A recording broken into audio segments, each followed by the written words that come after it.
একবার এক নিষ্ঠুর রাজা ছিল। তার দুটি যমজ রাজকুমারী ছিল, কিন্তু সে ছেলে চাইত। তাই সে তার নিজের যমজ রাজকুমারীদেরকে জীবিত কবর দিয়েছিল। আর যখন সে তার নিজের রানীকে শিকলে বেঁধে রেখেছিল, তখন তার এমন করুণ পরিণতি হয়েছিল যে তা দেখে পুরো রাজ্য তওবা করতে শুরু করেছিল। তার এই পরিণতি শুনে নিশ্চিতভাবেই আপনার আত্মা কেঁপে উঠবে। আকাশে মেঘ ছেয়েছিল, তখন মুষলধারে বৃষ্টি হচ্ছিল। চারদিকে ঝড় বইছিল, মনে হচ্ছিল যেন বৃষ্টি সবকিছু ভাসিয়ে নিয়ে যাবে। সেই সময় একজন রানী, যার কোলে দুটি যমজ রাজকুমারী ছিল, সে জোরে জোরে দৌড়াচ্ছিল। খালি পায়েই সে হাঁটছিল। রাজপ্রাসাদ থেকে দূরে জঙ্গলের রাস্তায় চারদিকে জনশূন্য ছিল, অর্থাৎ সেই সময় চারদিকে এক প্রকার শূন্যতা বিরাজ করছিল, কারণ প্রবল বৃষ্টির জন্য লোকেরা নিজেদের ঘরে বন্দী ছিল। রানী জোরে জোরে হাঁটছিল এবং তার দু হাতে ছিল তার ছোট্ট রাজকুমারী দুটি, যাদের জন্ম হয়েছে মাত্র কয়েকদিন হল। রানীর চোখ দিয়ে অশ্রুর বন্যা বয়ে যাচ্ছিল এবং সে হাঁটতেই থাকল। মনে হচ্ছিল যেন সে নিজের এবং তার রাজকুমারীদের জীবনকে কোনো বড় বিপদ থেকে রক্ষা করছিল। বৃষ্টির জল আর তার চোখের জল মিশে যাচ্ছিল। মাটির কাদায় তার পা পিছলে যাচ্ছিল, কিন্তু সে থামছিল না। কখনো পিছন ফিরে দেখছিল, আবার কখনো আরও জোরে হাঁটতে শুরু করছিল। তার মুখের মধ্যে ভয়ের ছাপ স্পষ্ট দেখা যাচ্ছিল। সে হাঁটতে হাঁটতে না জানি কোথায় এসে পড়ল। তার পাগুলো দিকবিদিক দৌড়াচ্ছিল এবং তার হৃদয়ের মধ্যে ভয়ের ধুকতুকানি ক্রমশ বাড়তে থাকল। সামনে একটি ঘন জঙ্গল শুরু হচ্ছিল এবং সামনেই তার নজর পড়ল একটি ভাঙা কুটিরের ওপর। তার মন বলল, সম্ভবত এটাই আমার আশ্রয়স্থল। সে কাঁপতে কাঁপতে এগিয়ে গেল। বৃষ্টির ফোঁটা তার শরীরকে যেন আঘাত করছিল। সে দরজায় আলতো করে টোকা দিল এবং দেখল যে দরজা অর্ধেক খোলা। ভয়ে ভয়ে সে ঘরের ভেতরে ঢুকল। কুটিরের অবস্থা দেখে তার চোখ ভিজে গেল। ছাদ থেকে বৃষ্টির জল পড়ছিল, দেওয়ালগুলো পুরনো ছিল এবং পরিবেশ নিস্তব্ধ ছিল, যেন বহু বছর ধরে এখানে কেউ বসবাস করে না। সে ক্লান্ত হয়ে একটি কোণে বসে পড়ল। সাহস করে সে কিছু কাঠ কুড়িয়ে নিল এবং ভেজা ও কাঁপতে থাকা আঙুল দিয়ে আগুন জ্বালানোর চেষ্টা করতে থাকল। অবশেষে একটি ছোট্ট স্ফুলিঙ্গ জ্বলে উঠল এবং আগুনের শিখা দেখা দিল। সে তার দুই ছোট্ট রাজকুমারীকে বুকে জড়িয়ে আগুনের পাশে বসে পড়ল।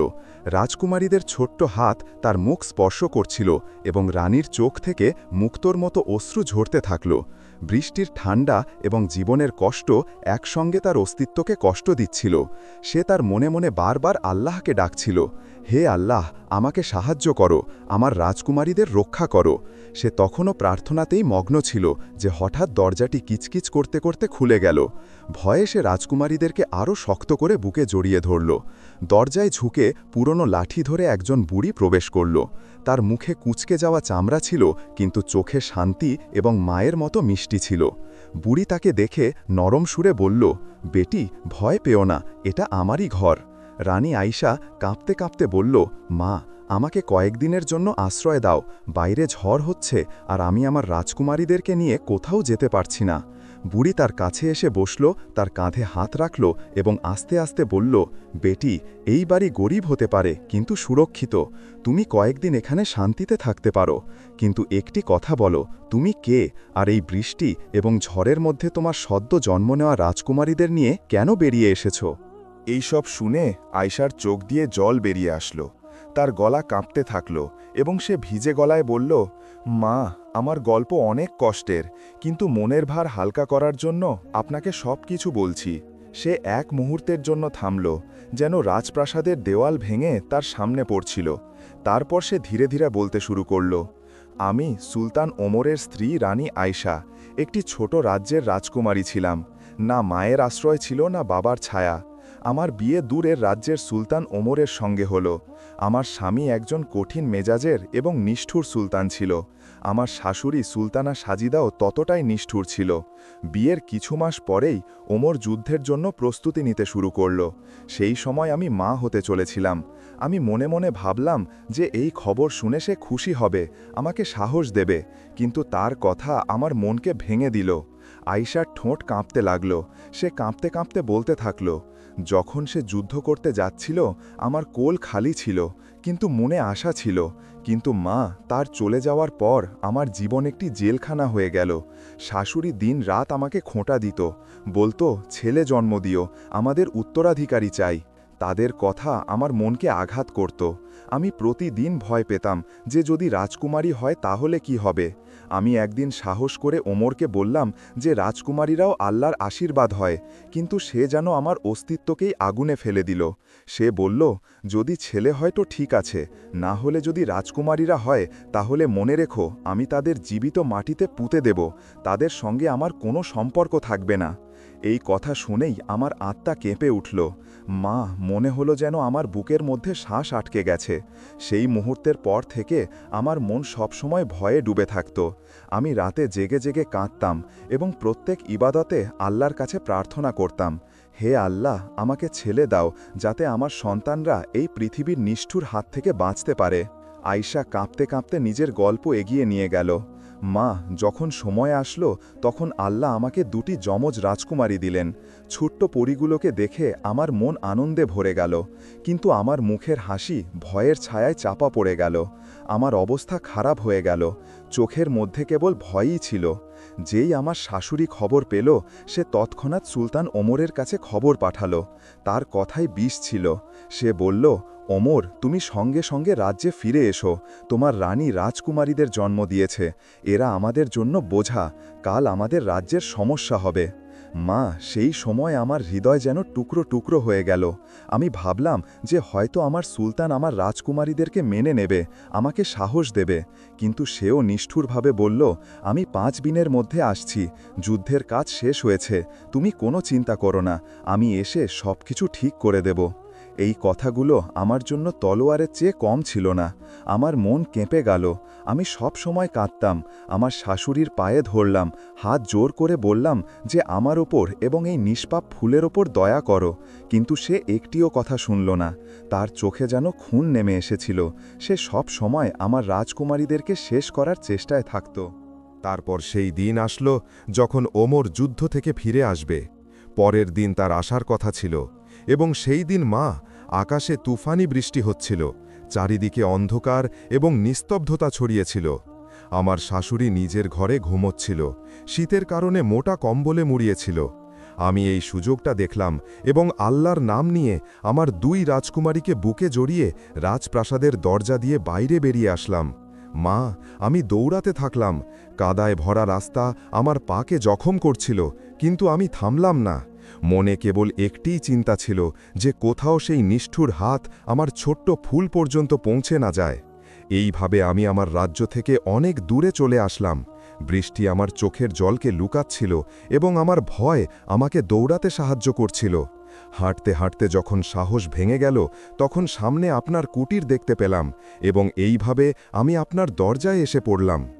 এই কথা বলতে বলতে আয়শায় ধৈর্যের বাঁধ ভেঙে গেল। সে তার রাজকুমারীদেরকে বুকে জড়িয়ে কাঁদতে শুরু করল। তার অশ্রু রাজকুমারীদের গালে পড়তে থাকল এবং কুটিরের নিস্তব্ধতা তার কান্নায় ভরে গেল। বুড়ি আয়শার অশ্রু দেখে তার কাঁধে হাত রাখল এবং নরম সুরে বলল, বেটি, চিন্তা করো না, তুমি এবং তোমার রাজকুমারীরা এখন আর একা নও। কয়েকদিন এখানেই থাকো, বাইরে বৃষ্টি, বাইরে যাওয়া অসম্ভব, কিন্তু মনে রেখো এই কুটির সুরক্ষিত নয়, নিষ্ঠুর লোকেরা চাইলে এখানেও পৌঁছে যেতে পারে। যেই আবহাওয়া পরিষ্কার হবে আমি তোমার জন্য একটি সুরক্ষিত জায়গার ব্যবস্থা করব। আয়শা চোখ থেকে ঝরা অশ্রু মুছে ফেলল। তার মন কিছুটা শান্তি পেল, কিন্তু ভয়ের শিকল তখনও তাকে জড়িয়ে রেখেছিল।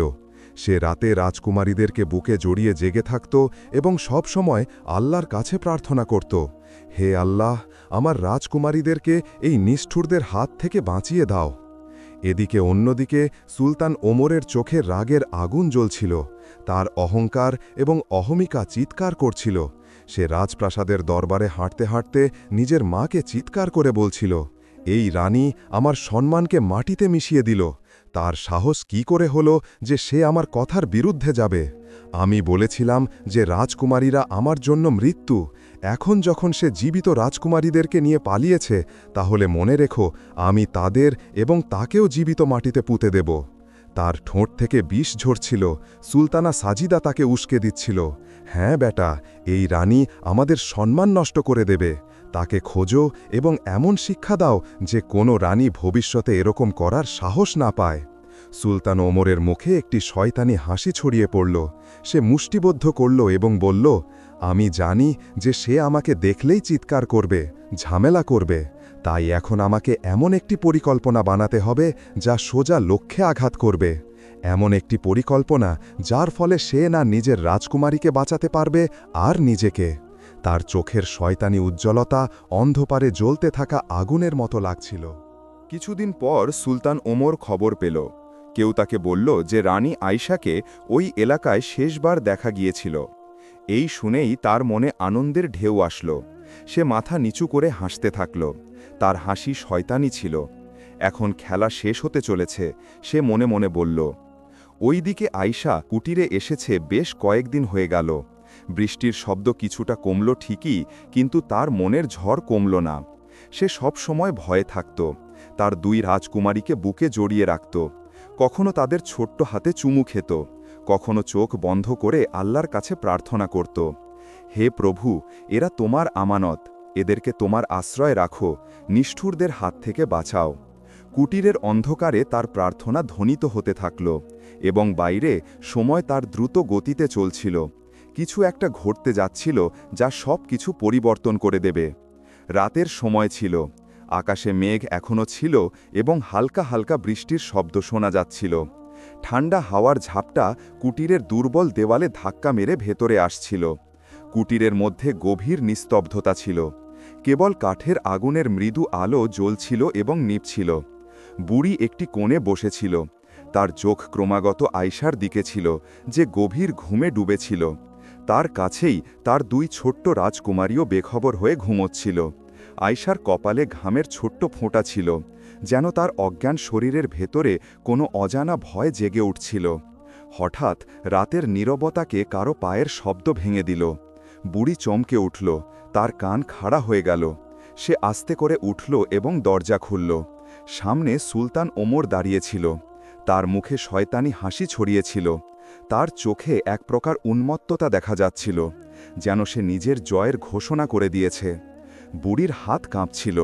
সে সুলতান ওমরের দিকে দেখতে দেখতে ইতস্তত করে সোনার মুদ্রা নিল।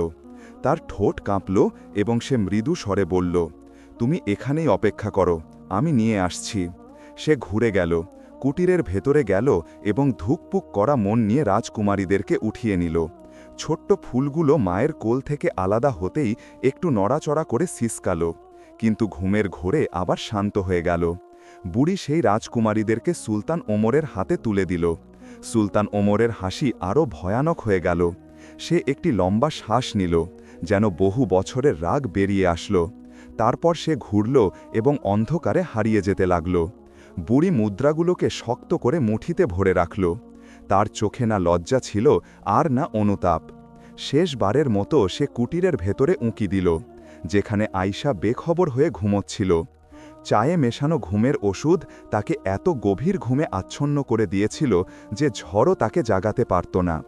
তার সামান্যতমও খবর ছিল না যে তার কোল খালি করে দেওয়া হয়েছে এবং তার স্বপ্নের সবচেয়ে মূল্যবান ধন কেড়ে নেওয়া হয়েছে। বুড়ি শেষবারের মতো একটি শীতল শ্বাস নিল। তারপর কুটিরের দিক থেকে মুখ ফিরিয়ে নিল, যেন এই কুটির তার ঠিকানা কখনো ছিলই না। অন্ধকার রাতে বাতাস এবং বৃষ্টির শব্দ বাড়তে থাকল, এবং আয়শার বেখবর ঘুম সেই বিপদ থেকে অনজান থাকল যা পরের সকালে তার উপর ভাঙতে যাচ্ছিল। যেই সকালের সূর্য উঠল, তখন সুলতান ওমর নিজের মুখে শয়তানি হাসি সাজিয়ে দুই ছোট্ট রাজকুমারীকে কোলে নিয়ে শ্মশানের দিকে এগিয়ে যাচ্ছিল। তার সঙ্গে তার মা সুলতানা সাজিদাও ছিল। দুজনের মনেই সামান্যতমও দয়া ছিল না, যেন তাদের আল্লাহর ভয়ের কোনো জ্ঞানই ছিল না। ছোট্ট রাজকুমারীরা ক্ষুধায় কাটছিল, তাদের নিষ্পাপ ঠোঁট শুকিয়ে যাচ্ছিল, কিন্তু সুলতান এবং সুলতানা তাদের কান্নার পরোয়া করছিল না। শ্মশানের জনশূন্য এলাকায় যখন তারা পৌঁছাল, তখন তারা রাজকুমারীদেরকে একপাশে শুইয়ে দিল। তারপর দুজনে নির্মমভাবে মাটি খুঁড়তে শুরু করল। এক মুহূর্তের জন্য তাদের হাত থামল না, না চোখে জল আসলো। গর্ত তৈরি হলে দুজনে একবার সেই নিষ্পাপ ফুলগুলোর দিকে তাকালো। তারা ছোট্ট হাত উঠিয়ে যেন জীবনের ভিক্ষা চাইছিল, কিন্তু সেই নিষ্ঠুর হৃদয় পাথরের থেকেও শক্ত হয়ে গিয়েছিল। পরের মুহূর্তে সেই নিষ্ঠুর সুলতান এবং সুলতানা সেই রাজকুমারীদেরকে সেই অন্ধকার গর্তে ফেলে মাটি সমান করতে শুরু করল। ছোট্ট ফুলগুলোর কান্না মাটির নিচে চাপা পড়ে গেল, মাটি তাদের গিলে নিল। তারপর তারা দুজন এইভাবে সেখান থেকে চলে গেল যেন কিছুই হয়নি। তাদের মুখে সন্তুষ্ট হাসি ছিল, যেন তারা কোনো বড় কাজ করে ফেলেছে। কিন্তু তারা যেটা ভুলে গিয়েছিল সেটা হলো যে এমন একটি শক্তিও আছে যে সব কিছু দেখতে পায়, তার জ্ঞান থেকে কিছুই লুকাতে পারে না। সেই শক্তি শান্ত কিন্তু অন্ধ নয়। অন্যদিকে কুটিরে সকাল থেকে দুপুর হতে চলছিল। আয়শা তখনও ঘুমের ঘোরে পড়েছিল, ওষুধের প্রভাব ছিল, চোখ খুলছিল না। অবশেষে যখন সূর্য আকাশে উঠল তখন সে আস্তে আস্তে নিজের চোখ খুলল। মাথা ভারী ছিল, পা কাঁপছিল, সে কষ্টে নিজেকে উঠিয়ে বসল। যেই তার নজর নিজের পাশে পড়ল তার জ্ঞান উড়ে গেল। সেখানে তার রাজকুমারীরা ছিল না।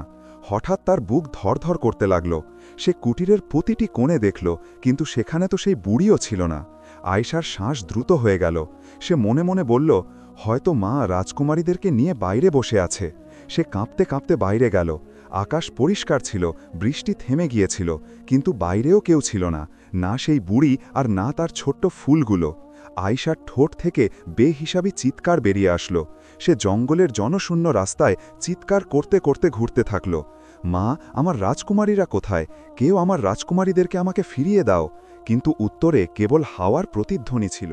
আয়শা পাগলের মতো কাঁদতে কাঁদতে আবার নিজের রাজপ্রাসাদের দিকে দৌড়াতে লাগল। তার মনে কেবল একটিই চিন্তা ছিল, এই সব কিছু সুলতান ওমরই করেছে। হ্যাঁ, সেই আমার রাজকুমারীদেরকে নিয়ে গেছে। এখন তার চোখে আগুন ছিল, ঠোঁটে প্রশ্ন ছিল এবং মনে ভয় ছিল যে অবশেষে তার রাজকুমারীদের সঙ্গে কি হয়েছে। যখন আয়শা নিজের রাজপ্রাসাদের প্রধান দরজায় পৌঁছাল তখন তার অবস্থা দেখে সবাই অবাক হয়ে গেল।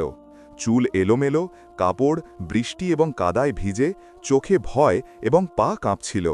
রাজ্যের লোকেরা একে অপরের দিকে দেখতে লাগল।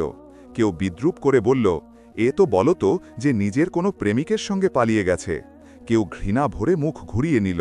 হায় হায়, এমন রানীদের এটাই সাজা হয়। রাজ্যের লোকেদের নজর ঘৃণা এবং অপমান নিয়ে তার ওপর ছিল। আয়শার চোখ থেকে জল ঝরছিল, কিন্তু সে সবার দিকে মনোযোগ না দিয়ে রাজপ্রাসাদের দরজায় টোকা দিতে থাকল। দরজা কিচকিচ করতে করতে খুলে গেল। সামনে সুলতান ওমর দাঁড়িয়েছিল। তার মুখে বানানো বিস্ময় এবং কৃত্রিম নিষ্পাপতা ছিল। সে বলল, কোথায় গিয়েছিলে তুমি? কিন্তু আয়শা সব কিছু বুঝে গেল।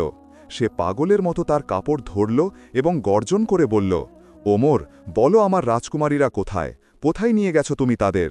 সুলতান ওমরের মুখে এক পৈশাচিক হাসি ছড়িয়ে পড়ল। পরের মুহূর্তে তার হাত থেকে একটি জোরে থাপ্পড় আয়শার মুখে পড়ল। আয়শা কাঁপতে কাঁপতে মাটিতে পড়ে গেল। সেই পৈশাচিক নরপশু তাকে টেনে হিচড়ে ভেতরে নিয়ে গেল।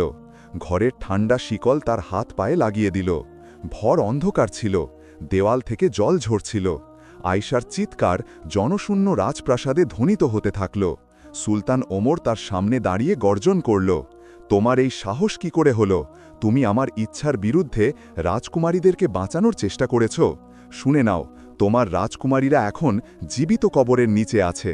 হ্যাঁ, আমি নিজে হাতে মাটি দিয়ে তাদের শ্বাস বন্ধ করেছি। বলেছিলাম তো ছেলে চাই, এবং তুমি অবাধ্যতা করে রাজকুমারী দিলে। এখন ভোগো।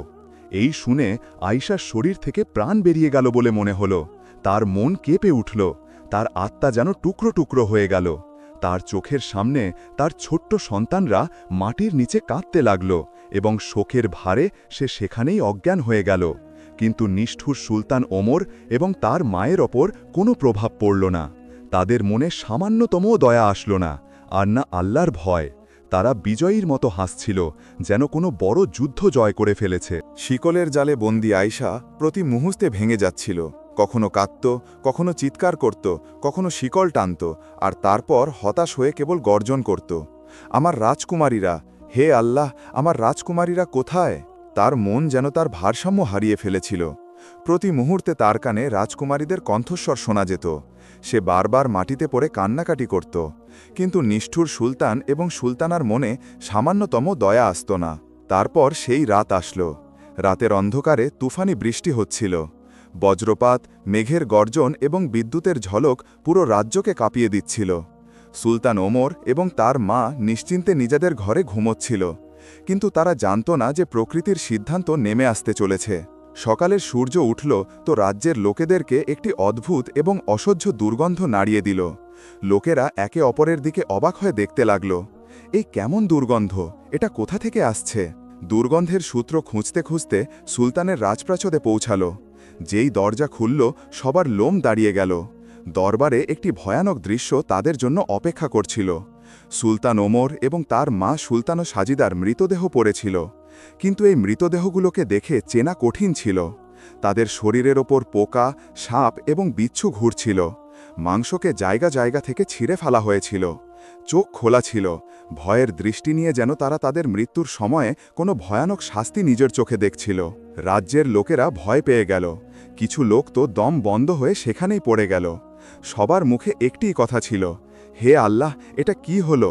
এরা তো সবার সামনে ভালো এবং ধার্মিক সাজত, তাহলে তাদের ওপর এত বড় শাস্তি কেন আসলো? লোকেদের পা ভেতরের ঘরের দিকে এগিয়ে গেল। সেখানে একটি আরও ভয়ানক দৃশ্য তাদের মনকে কাঁপিয়ে দিল। ঘরের অন্ধকারে শিকলে বন্দি আয়শা বসেছিল। চুল এলোমেলো, চোখে ভয়, মুখ অশ্রুতে ভিজে। সে আস্তে আস্তে কাঁদছিল, কখনো শিকল খড়খড়াত। রাজ্যের লোকেরা নিস্তব্ধ হয়ে গেল। রানী আয়শা এখানে বন্দি ছিল? কিছু লোক এগিয়ে গিয়ে তার শিকল খুলে দিল। শিকল খুলতেই আয়শা গর্জন করে কাঁদতে শুরু করল। তার কণ্ঠস্বর পুরো রাজপ্রাসাদে ধ্বনিত হল, আমার রাজকুমারীরা, তারা আমার রাজকুমারীদেরকে মাটির নিচে পুঁতে দিয়েছে। ওই নিষ্ঠুর সুলতান ওমর এবং তার মা ছিল। আল্লাহ তাদের ওপর সেই শাস্তি দিয়েছেন যা তাদের নিষ্ঠুরতার যোগ্য ছিল।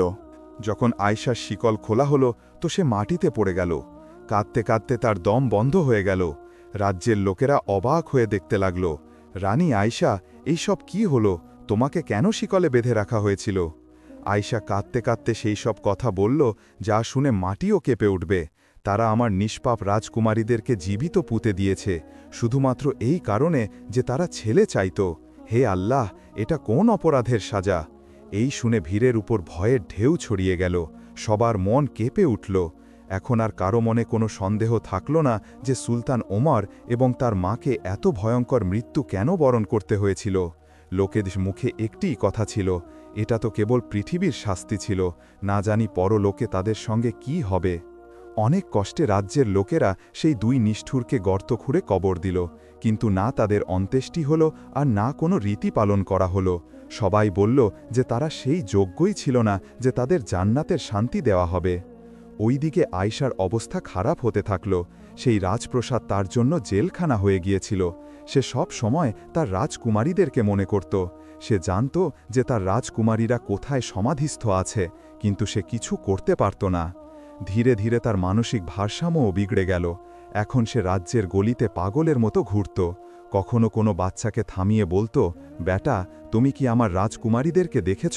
আমাকে বলো তারা কোথায়? লোকেরা তার অবস্থা দেখে কাঁদত। কেউ দয়া করে তাকে খাবার দিত, কেউ কেবল মুখ নিচু করে নিত। আয়শার জীবন এইভাবে কষ্ট, কান্না এবং দরজায় দরজায় ঘুরতে ঘুরতে কাটতে থাকল। অবশেষে একদিন সেও এই পৃথিবী থেকে বিদায় নিল। কিন্তু আয়শার গল্প শেষ হল না। আজও যখন রাজ্যে কোনো মা নিজের মেয়ের জন্য চোখ থেকে জল ঝরায়, তখন লোকেরা বলে, আয়শাকে মনে করো, তার রাজকুমারীদের আত্মত্যাগ মনে করো। কিন্তু গল্প এখানেই শেষ হল না। সেই বুড়ি যে কয়েকটা সোনার মুদ্রার লোভে আয়শার সঙ্গে বিশ্বাসঘাতকতা করেছিল এবং তার ছোট্ট রাজকুমারীদেরকে সুলতান ওমরের হাতে তুলে দিয়েছিল, তার পরিণতিও কিছু কম ভয়ঙ্কর ছিল না। কিছু সময় পর অন্য গ্রামে হঠাৎই খবর ছড়ালো যে সেই মহিলাটি একটি ভয়ঙ্কর এবং কষ্টের মৃত্যুতে মারা গেছে। তার মৃতদেহ দেখা প্রতিটি ব্যক্তি ভয় পেয়ে গিয়েছিল। কেউ বুঝতে পারছিল না যে অবশেষে তার সঙ্গে এমন কেন হলো। এইভাবে আয়শার গল্প কেবল একটি রানীর দুঃখের গল্প হয়ে রইল না, বরং প্রত্যেক মনের জন্য একটি শিক্ষা হয়ে গেল যে নিষ্পাপদের রক্ত কখনো বৃথা যায় না। আল্লাহ দেরি করেন, কিন্তু অন্ধকার নয়।